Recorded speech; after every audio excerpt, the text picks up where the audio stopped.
పేరు తాతా నరసింహగౌడ్ అండి. వైఎస్ఆర్ కాంగ్రెస్ పార్టీ ప్రకాశం జిల్లా గౌడ విభాగం అధ్యక్షులుగా ఉన్నాను.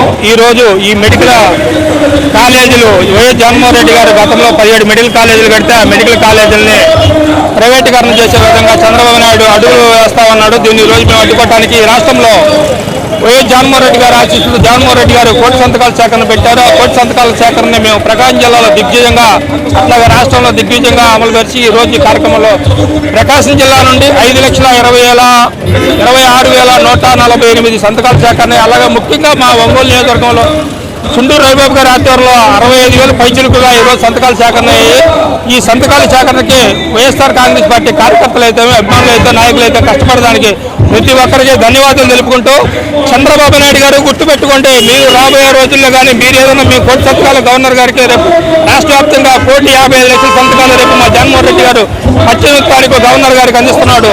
దీని గవర్నర్ గారికి అందించిన తర్వాత కూడా మీరు ప్రైవేటీకరణ అనేది ఆపకపోతే రాబోయే రోజుల్లో మీ కూటమి మెడలు ఉంచైనా సరే జగన్మోహన్ రెడ్డి గారు రాగానే మళ్ళీ ప్రైవేటీకరణ అడ్డుకొని మళ్ళీ ఈ యథావిధిగా గవర్నమెంట్లో విలీనం చేసే విధంగా మేము చేసుకుంటాం. బాబు నాయుడు, నువ్వు ఒకటో గుర్తుపెట్టుకో, పేదలకు చెందవలసిన హాస్పిటల్స్ కానీ పేదలకు చెందవలసిన మెడికల్ కాలేజీలు కానీ నువ్వు నీ బినామీలకు నీ అంచెలకు దారదత్తం చేయడానికి సిద్ధపడి ఉన్నావు. దాన్ని ఎక్కడైనా సరే ఇవాళ ప్రకాశం జిల్లాలో మా డాక్టర్ బూచపల్లి శివప్రసాద్ రెడ్డి గారు అయితే, మా ఇన్ఛార్జి చుండూరు రవిబాబు గారు అయితే, అమ్మ పెద్దమ్మ అంకాయమ్మ గారు అయితే ఆధ్వర్యంలో జిల్లా వ్యాప్తంగా వైఎస్ఆర్ కాంగ్రెస్ పార్టీ నలుమూలల నుంచి వాళ్ళ ఒంగోలు గడ్డపై ధన అనిపిస్తున్న వైఎస్ఆర్ కాంగ్రెస్ జెండా ఏంటో రబరబలాడిస్తున్నా. గుర్తుపెట్టుకో, చంద్రబాబు నాయుడు కొత్తగా మీకు రాబోయే తీవ్రపరిణామాలు ఎదుర్కొంటావు.